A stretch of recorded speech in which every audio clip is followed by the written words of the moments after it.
faut avoir peur de rien. Parce que si on a peur, on n'avancera pas. J'ai envie d'avancer dans la vie pour découvrir de nouvelles choses. C'était une occasion de sortir, voilà. Parce que là-bas, il y a des cultures, il y a des autres modes de danse que j'aimerais connaître. Pour moi, c'est important, j'ai envie de connaître, de savoir. Pour moi, c'est important l'échange parce qu'en fait, dans l'échange, il y a toujours plus. Il y a toujours plus et on meurt moins bête en fait. Moi, je trouve ça vraiment, que c'est vraiment important pour découvrir autre chose que ce qu'on a l'habitude de voir et découvrir de nouvelles personnes et de ne pas se faire, par exemple, comme on a parlé tout à l'heure, un préjugé. De voir vraiment de quoi on parle. Par exemple, on va parler des Allemands, on va dire ouais, ils sont comme ça, ils sont comme ça. Et au final, quand on va arriver en Allemagne, on va voir un Allemand, on va dire ah mais non, pas du tout, j'imagine pas comme ça. Et donc ça c'est bien, moi je trouve. Et on aura un grand échange et tout ça, donc moi je trouve que ça sera super.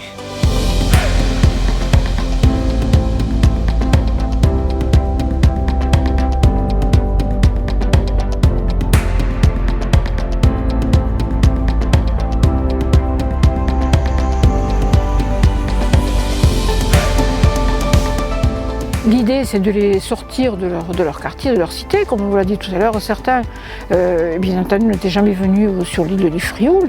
Donc, vous voyez un peu ce que ça peut représenter. Prendre le bateau ce matin, partir pour un week-end. Voilà, on les accueille bien. Vous avez vu l'accueil qui a été fait ce matin.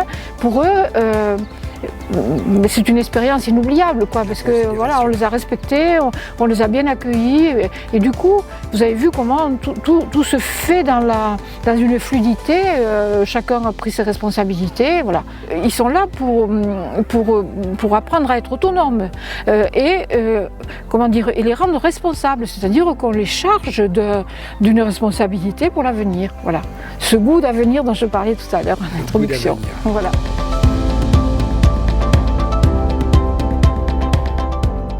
Ce matin, on a fait une rencontre avec tous ceux qui partent en l'international. Et là, on fait plein de petits ateliers pour savoir déjà d'une ce que c'est de la laïcité.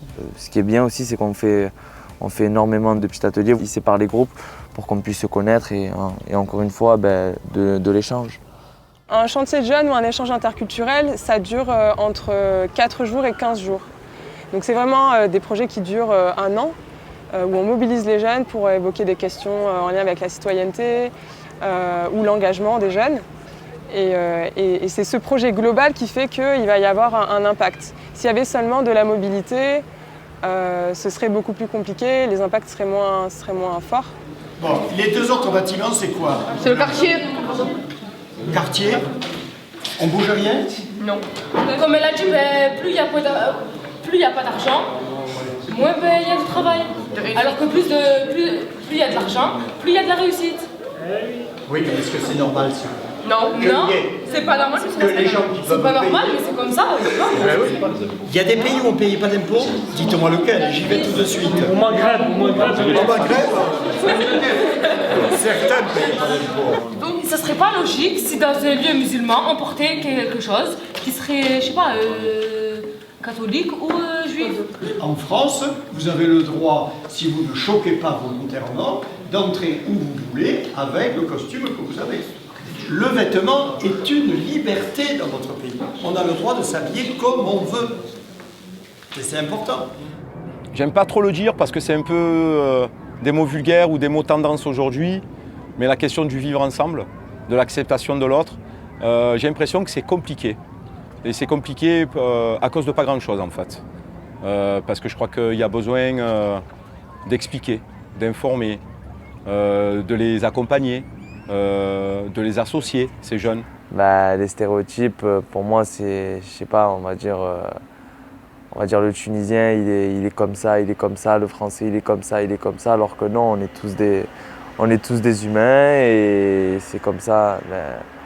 C'est avec des projets comme ça qu'on apprend à se connaître et à effacer des stéréotypes. Sur la question de l'éducation, on a un rôle complémentaire à mener, en fait. Alors, Les garçons sont plus forts physiquement que les filles. Ça, je suis pas d'accord. Les garçons sont plus forts physiquement que les filles. Hier, je me suis battue avec Rally, j'ai mis à terre. Mais c'est pas sûr du tout, parce qu'il y a des gens, il y a des garçons, ils sont moins forts que d'autres filles et d'autres filles qui sont plus fortes. Après, ça dépend le corps. Tu parles niveau professionnel, tu prends 11 filles qui ont fait 20 ans de foot, 15 ans de foot et 11 mecs qui ont fait 15 ans de foot, ils vont manger 40-0 les filles. Bah, en tout cas, par exemple, les filles, si elles entendent toute leur vie, si elles savent qu'au bout d'avoir fait du foot toute leur vie, elles n'auront pas un salaire de plus de 2 500 € par mois, alors que si c'était des hommes, ça pourrait être 300 000, peut-être ça donne un petit peu moins envie d'y aller. En fait, tout ça aussi, ça vient aussi des choses qu'on a dans la tête et des idées un peu reçues qu'on a sur certaines... vous savez comment on appelle ça? Je vous ai entendu tout à l'heure. Préjugés. Et ça vient de quoi, les préjugés? Des stéréotypes. Notre cerveau, il fonctionne avec ça. Et il fonctionne sur l'expérience et sur ce qu'on lui a toujours donné à voir aussi. Alors qu'en fait, c'est pas forcément normal. Si on avait vu l'inverse depuis toujours, bah c'est ça qui serait normal. Parce qu'en fait, c'est ces stéréotypes-là qui viennent classer, catégoriser, simplifier la réalité. Et du coup, qui empêchent aussi de voir un peu plus loin des fois que simplement foot garçon. Mais il y en a plein d'autres.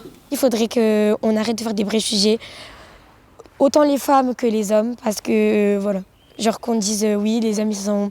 Les hommes, par exemple, les hommes ils savent pas faire la cuisine, ou les femmes elles savent pas jouer au foot, enfin des choses comme ça.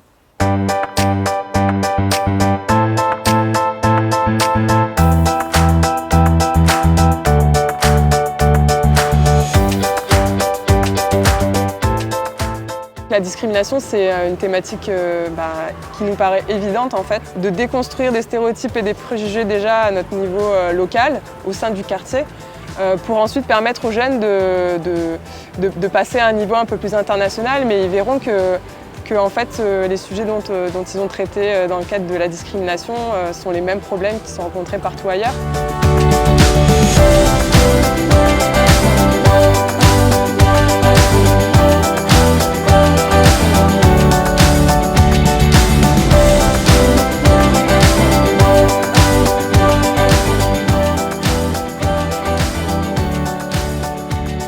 On va vous montrer des situations de discrimination. Vous allez être amené peut-être en tant qu'animateur, éducateur, ou je sais pas, psy, plus tard, ou je sais pas quoi, à parler de ça. On part avec l'animateur et on monte dans le 9 places. Aïe aïe, tu peux mettre Joe le frère? Eh ouais, putain. Vas-y, grille-le le feu, hein. Qu'est-ce qu'on s'en fout, pour de bon? Oh, calme-toi. Un peu d'argent, s'il vous plaît. Un petit peu d'argent. Allez, une pièce de monnaie. Vas-y, voilà. Va voir le chauffeur, il a plein de sous. Je sais pas, désolé madame. Monsieur, s'il vous plaît, c'est dur un peu là, c'est dur. Je sais, mais madame. J'ai pas mangé depuis 3 jours, ça fait 3 jours que j'ai pas mangé. mangé. Allô, madame, vous voulez la boire? S'il vous plaît. Vous voulez la boire? Tenez.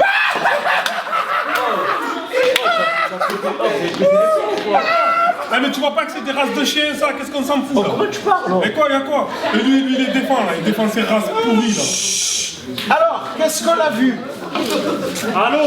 Qu'est-ce qu'on a vu là? Jeune homme. On a vu qu'ils étaient en voiture pour partir en Camargue. Ouais. Et il y a une personne mendiante qui est passée pour demander des sous. Ouais. Et il y a les jeunes de derrière, ils ont jeté une bouteille sur la dame. Ils ont jeté une bouteille sur la dame. Ils ont dit qu'ils sont moins que nous en fait. Ils sont moins que rien. Ouais, voilà, c'est une race de chien, j'ai entendu un truc comme ça? Ouais. C'est une race de chien. Mais bah, ça gêne pas, c'est rien ça ce qu'il a fait, non? Non, c'est grave. Oui, c'est grave. Ah, on est tous d'accord, c'est grave? Bien sûr que c'est grave. D'accord. Et toi, tu aimerais bien être comédien, faire du théâtre? T'en as déjà fait du théâtre? Non. Pourquoi tu te lances pas dans le théâtre? Je sais pas. Parce que je me dis qu'après ce sera dur parce que moi, Pourquoi? je veux faire animateur et tout. Mais mon rêve le plus haut, c'est genre d'être acteur dans des films humoristiques et tout ça. Et je me dis que si je fais du théâtre, ça va durer trop longtemps. Mais c'est obligé que ça va durer trop longtemps parce que je peux pas directement faire ça. Ouais, si tu montes pas les escaliers, tu n'arriveras jamais à l'étage. Hein. Ouais. Et alors qu'est-ce qu'on peut faire là? Qu'est-ce qu'on aurait pu faire là? Le problème du conducteur aussi. Ah, le problème c'est l'animateur, hein? Et pourquoi? Il a pas ses responsabilités. Ah, il n'a pas... Tu peux nous montrer comment on peut faire? Oui, je vous montre. Allez, vas-y. On peut l'applaudir, hein? Une petite pièce. pièce, s'il vous plaît. Il n'y a pas de pièce, allez voir le chauffeur là-bas. S'il vous plaît, une petite pièce de monnaie. Si ça marche depuis 3 jours. Ah, excuse-moi. Tu veux la boire? Non. Tiens.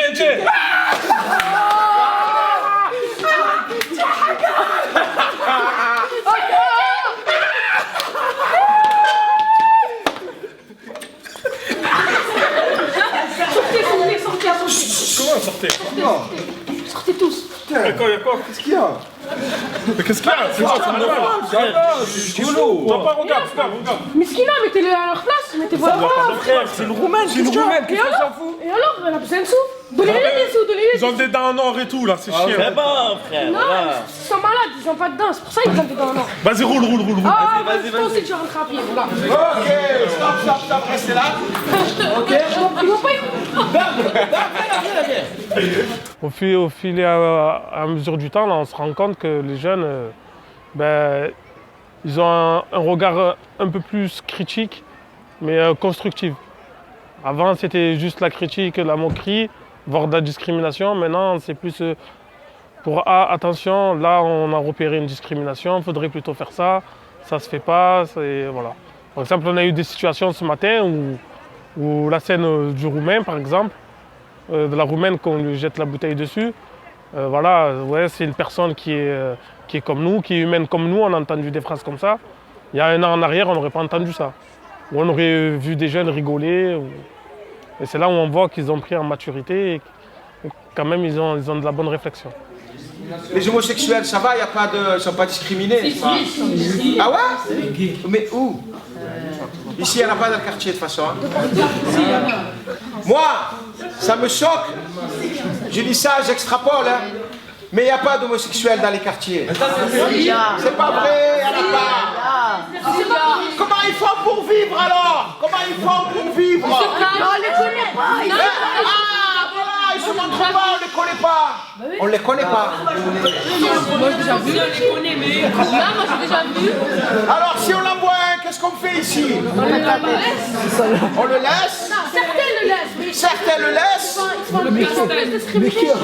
Il va être frappé. Ils se font frapper les homosexuels? Ici dans le quartier? Vaut mieux être noir et arabe ou homosexuel? Non. Ah voilà. L'homosexuel n'a pas de chance, il ne travaille pas, il morfle, on le crache dessus. Il peut travailler. Il vaut mieux être noir et un arabe alors. Mademoiselle. Mais il y a des grands qui veulent les frapper, les homosexuels, parce qu'ils veulent pas que les petits deviennent comme eux aussi. C'est logique. Ah, ils ont peur qu'ils prennent l'exemple. Ben oui, c'est logique. C'est vrai ça? Oui, c'est logique. Déjà, l'homosexualité dans les quartiers, ça se montre pas. C'est ça? Oui. Il faut pas qu'on le sache. Oui. Et qu'est-ce qu'il risque l'homosexuel ici? De se faire frapper. Est-ce que ça fait partie? Est-ce que c'est donc on est frappé, on est discriminé. Finalement, je reviens à dire que c'est chaud d'être homosexuel en fait. Si on parle de discrimination. Ou lesbienne quoi. D'accord? Ce qui choque, c'est en France. Parce que, par exemple, en Thaïlande, on va dire par exemple en Thaïlande, il y a des transsexuels qui travaillent dans les pharmacies. Oui. J'ai pu voir aussi un transsexuel avec le hijab. Ah ben oui, ça choque, mais là-bas l'homosexualité, les transsexuels, tout ça et tout. En Algérie, tu as vu ça? Ben non, parce que c'est le pays qui veut ça. En fait, c'est la Thaïlande qui veut ça. Non, la Thaïlande, le Philippines, le Vietnam, la Russie, l'Argentine, il y a plein de pays, le Venezuela. Si vous aviez des enfants, comment expliquer que deux hommes, comment on peut expliquer aux enfants que deux hommes s'embrassent au fait? Je le raconte pas, je dis tu fais pas ça ou je te frappe. Vas-y. Ben non, le gosse il nous demande, il est petit, c'est Les enfants demandent, oui, qu'est-ce qu'on leur dit? Ben on leur explique, c'est deux personnes qui s'attirent et qui s'aiment et du coup ils se mettent ensemble. D'accord. Dès qu'il y en a qui l'acceptent, l'homosexualité, comme il y en a beaucoup qui l'acceptent pas non plus. Ouais. Vous comprenez? Donc en gros là, on est en train de parler, il y a lui qui va accepter, moi je vais pas accepter, vous voyez ce que je veux dire ou pas? Ça fait que c'est un débat sans fin. On est en train de parler pour rien. C'est peut-être un débat sans fin, mais aujourd'hui on parle de discrimination. Ça fait 400 ans ou 500 ans que ça existe. Ça existe en Arabie, ça existe en Algérie, ça existe de partout, d'accord? Aujourd'hui là, ici à Marseille, si on prend au niveau à Marseille, l'homosexualité, c'est vraiment un tabou. Si on va à Paris, ils se promènent beaucoup, tranquillement. garçons et filles. Il y a des soirées, il y a de tout. Mais si on reste là sur Marseille, je pense qu'on a quelque chose, un travail à faire de réflexion sur l'avenir, là, les minots. Ça devient de plus en plus normal d'être gay. Dans 5 ans, tout le monde, ça va passer. C'est vrai, ça, ce qu'il dit.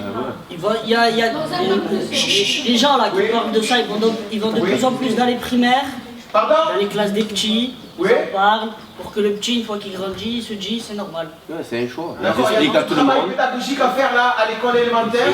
On en reparle dans 5 ans, c'est normal.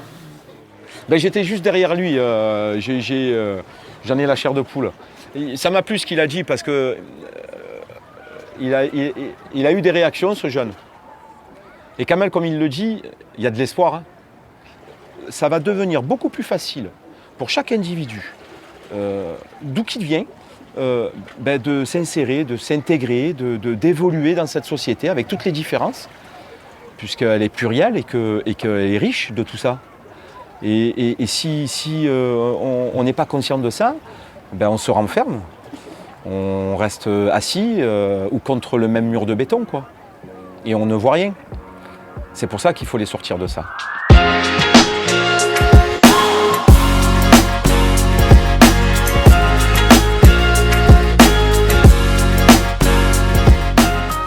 Je suis jamais partie en voyage, rien, du coup je sais pas comment ça se passe. Je suis toujours restée en France. Et j'ai peur parce que j'ai jamais pris l'avion. Ce qui me fait peur, c'est l'avion, le fait qu'il démarre. J'ai toujours peur qu'il y ait un crash, j'ai toujours peur, je suis tout le temps dramatique.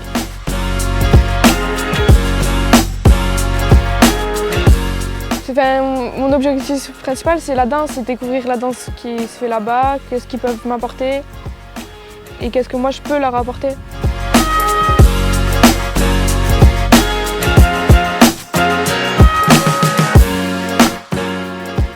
Alors la rencontre avec Morgane, c'est une jeune qui paraît discrète, mais quand elle est avec le reste du groupe, elle est un peu moins discrète. Et je pense que le fait de faire des expériences comme le prochain séjour, ça peut lui permettre de se libérer déjà et de faire connaissance avec des personnes à l'étranger. À travers ces stages, ils ont pu rencontrer des migrants qui venaient de diverses associations. Il y a un migrant qui a raconté un peu son parcours, par quel pays il est passé, qu'est-ce qu'il a pu rencontrer sur son chemin. Les jeunes, en fait, ils devaient réfléchir à une thématique qui pouvait leur plaire pour justement le futur projet en Tunisie, donc autour de la danse. Et du coup, ils ont choisi eux-mêmes de choisir la migration. Je pense que les jeunes ils vont pouvoir échanger par rapport à cette thématique. Et aussi essayer de faire évoluer les choses en faisant passer un message, mais à travers la danse.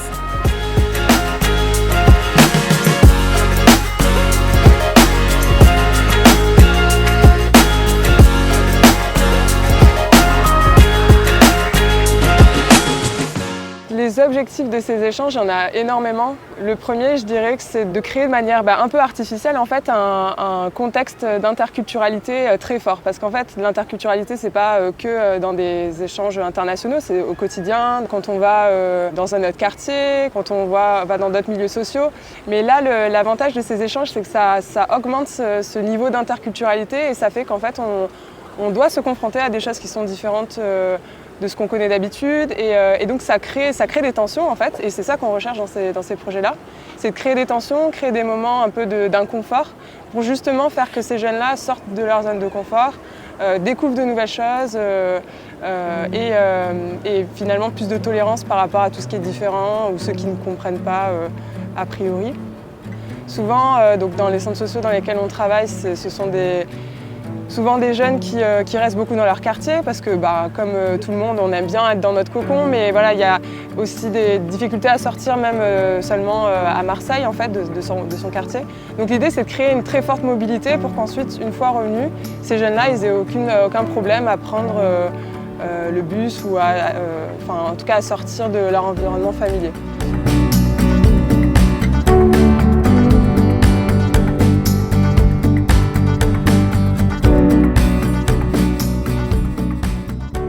On est au Pharo, on est venu danser et parler. Oui, j'ai réussi à danser. Je me rends toujours pas compte que j'ai dansé en fait, devant vous. Moi, ce qui m'intéresse, c'est en fait, je veux découvrir plein de choses en fait. Je veux découvrir, je veux voir ce qui se passe ailleurs. Je veux pas rester dans un cocon. Je pense que c'est dû à mon sport aussi, parce qu'on voyageait beaucoup déjà. Déjà, on voyageait beaucoup, on allait dans différents endroits, et le fait d'aller dans différents endroits, ça m'excitait déjà. J'étais tout excité. Après, quand j'ai commencé aussi à aller dans d'autres pays, j'étais encore plus excité. Et donc, je ne veux plus m'arrêter en fait. Je crois que c'est le sport qui m'a fait déclencher ça.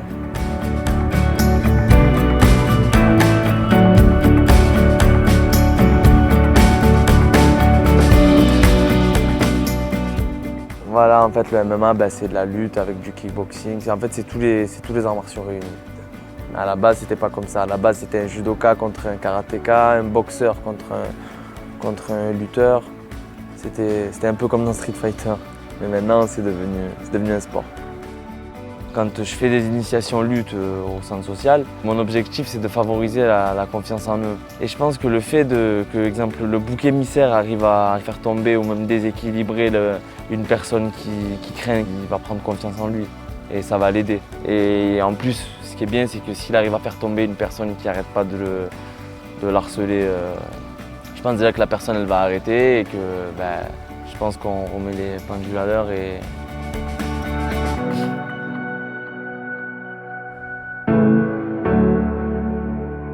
Il y a des jeunes que je connais depuis 1 ou 2 ans et que je suis. Par exemple, Azo, la première fois que je l'ai rencontré, c'était quelqu'un de très très dynamique, donc c'est super. Mais peut-être quelqu'un qui avait tendance à se disperser ou qui avait une énergie en fait qu'il n'arrivait pas forcément à contrôler. Et là, on se revoit régulièrement et je sens qu'il est dans un parcours professionnel qui le motive. C'est qu'il est plus posé, même s'il a toujours cette belle énergie, mais il a vraiment changé. Et donc c'est un jeune qui a participé à 2 échanges, un accueil et un échange en Tunisie. Et je pense que ça fait partie de... Enfin, ces projets-là, ça l'a structuré et ça lui a permis d'aller dans ce sens-là. Pour moi, c'est pas une mission, honnêtement. Pour moi, c'est transmettre ma passion. J'aimerais bien que là-bas, qu'il y ait des sportifs, parce que moi, j'aime énormément le sport, qu'il y ait des sportifs, qu'il y ait quelqu'un qui aime se réveiller à 6 h du matin comme moi et faire un footing. J'aimerais bien. Honnêtement, j'ai pour but de me réveiller à 6 h du matin, courir au bord de la mer en Tunisie avec les Tunisiens et les Français, faire une séance de sport.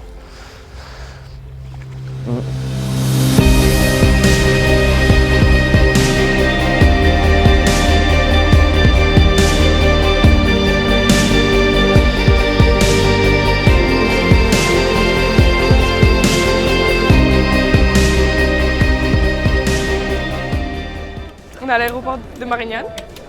Je me sens bien.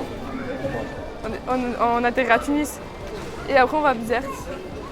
On va embarquer pour le vol Tunisie donc, en troupe. En troupe, de danse, logiquement. Là-bas, il me semble qu'on va faire des activités ludiques peut-être, des musées, des visites, on va visiter Tunis, on va danser aussi un peu. Il y a un intervenant qui nous prend, non, il me semble, dans sa troupe, quelque chose comme ça. Puis voilà, on va profiter, que du plaisir, que du bonheur. Donc l'esprit de groupe y est, l'ambiance y est, tout le monde est content, on n'a rien oublié, c'est le principal. Et Sonia n'est pas stressée, enfin un peu.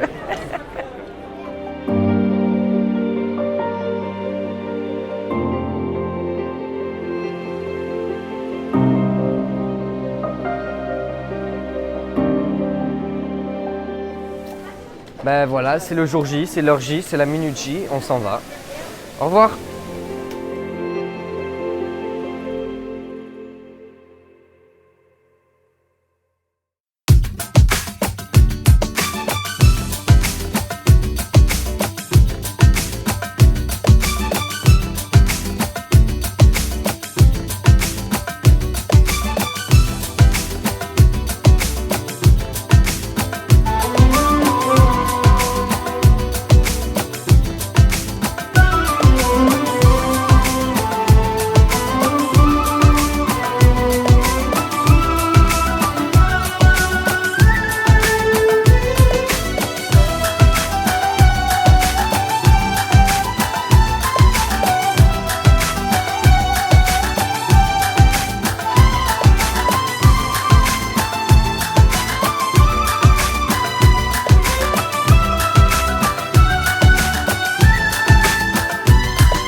Genre avant le voyage, déjà, je m'imaginais comment c'était et j'avais des appréhensions. Je ne savais pas ce qu'il allait avoir et ça me gênait. Je ne savais pas comment ça allait se passer. Et en faisant ma valise, j'étais content. Je vais faire un voyage pour une fois, sortir de la France, à part l'Algérie, mon pays d'origine. Arrivé là-bas, le chalet, j'étais choquée parce qu'il était très grand. Il était beau, il y avait un jardin énorme, des animaux, chèvres, un stade, une grande forêt, des balançoires, il y avait de quoi s'occuper. C'est des projets qui sont super intéressants parce que notre partenaire allemand est dans un environnement qui est très différent du nôtre. C'est un environnement naturel. Dans la campagne, c'est très... c'était pas du tout familier par rapport au quartier d'origine des jeunes qui participent à ce projet-là. Genre en mode il n'y a rien, genre c'est... Je sais pas si c'est les villages où je suis allée ou quoi. À Marseille, vous voyez des gens. Genre il y a du bruit, il y a de la voiture, vous entendez des bip bip, vous sentez la pollution et tout. Bah là non. Du coup c'est génial parce qu'au retour, quand on questionne les animateurs et les animatrices, ils nous disent que ces jeunes-là étaient totalement différents, qu'ils étaient très, très calmes en fait. Ils sont plus excités par l'énergie de la ville, en fait. Ils peuvent se reposer, se calmer. Et donc on voit des jeunes qui sont différents, qui se permettent d'être différents aussi parce qu'il y a plus... ils sont plus dans le quartier, ils n'ont plus leur rôle à jouer d'habitude. On a appris déjà au gaspillage, qui fait partie du développement durable, que déjà... il ne fallait pas jeter comme ça par terre dans la forêt, la nature. Déjà, c'est pas comme à Marseille ici où ils jettent de partout et tout. Là-bas, il y a des amendes. Et je préfère comme ça parce que au moins il n'y a pas beaucoup de pollution. Les Allemands, ils font beaucoup de tri. Bah parce qu'eux, ils sont riches là-bas. Pour moi, c'est une question de civilité, de citoyenneté. Peut-être qu'eux, ils seraient peut-être plus intelligents que nous. Eux, ils ont compris que le réchauffement climatique, c'est pas possible. Genre, on va bientôt tous mourir. Et nous, on l'a pas compris. In Germany, we have something where we are paying 25 cents more when we are buying a plastic bottle. I think it is a good opportunity because when you are buying a plastic bottle in French, you're just dropping it away, and the chance that this bottle is getting recycled is pretty low. And if you get 25 cents when you're giving this bottle away, this bottle will be recycled, I guess. Donc c'est un projet autour du développement durable. C'est un sujet qui est un axe prioritaire de la Maison pour tous Kléber depuis de nombreuses années. Et donc Titus l'animateur et Odile la directrice souhaitaient l'inscrire dans ce type de projet interculturel. Donc c'est un projet qui consiste en la sensibilisation des jeunes aux gestes éco-citoyens, à la protection de l'environnement. Alors je vous présente cet endroit pour vous dire que par exemple l'exemple du recyclage ou du développement durable où ici on ne respecte rien. Au lieu de jeter ça dans une déchetterie, l'emmener dans une déchetterie, ils viennent, ils voient qu'il n'y a pas de place, ils le jettent dehors comme ça par terre. Peut-être à côté d'une poubelle, mais ce n'est pas dans une poubelle. Ils voient que ça ne rentre pas. Les poubelles, ils sont pleines, ils ne sont pas emmenés par les éboueurs. C'est tout le temps comme ça là. Et c'est pour ça qu'il y a tout qui est jeté là par terre. Sur les jeunes du secteur ado de Kléber, ça a été facile de les mobiliser parce que ça fait quand même quelques années qu'on travaille sur cette thématique. Nos activités sont quasiment tournées que sur le développement durable et l'environnement. Maintenant, ça fait partie de leur identité, j'ai envie de dire, parce que ça fait quand même 2-3 ans qu'ils baignent dedans. Et chaque année, ils apprennent et ils nous apprennent à nous aussi. Et ils nous apportent de nouvelles choses. Et c'est ça qui est beau. Et voilà, c'est l'éducation populaire, quoi. On leur apporte quelque chose, ils nous apportent quelque chose en retour. C'est pour ça que je dis qu'il faut rajouter 1 heure de cours par semaine pour dire aux petits, aux enfants à l'école de recycler, de respecter. Les poubelles, c'est pas fait pour jeter à côté des poubelles, mais dedans.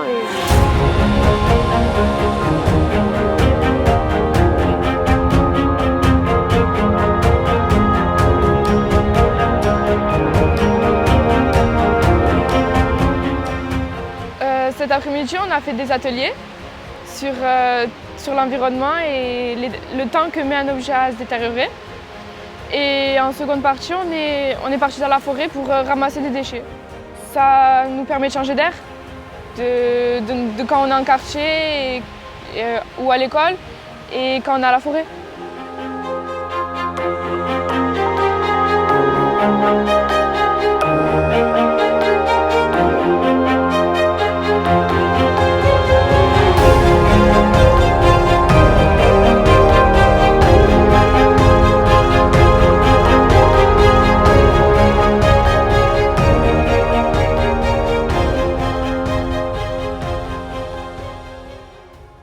Dans un principe de réciprocité, ils vont recevoir le groupe de jeunes Allemands à Marseille. Avec moi, il y a Bennett, c'est un jeune Allemand qui est aussi dans un centre social en Allemagne, où nous avons fait un séjour international en Allemagne.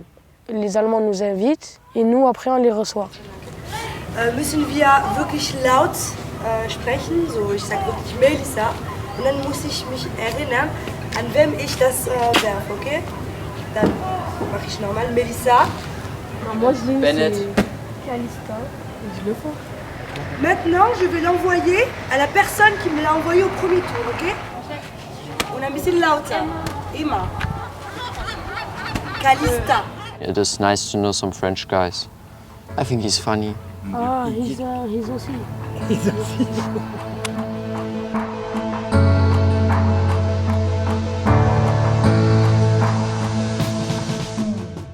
German guys are closed and French guys are. They're unshy to show their feelings. They're more open. They're dancing. Germans wouldn't do this.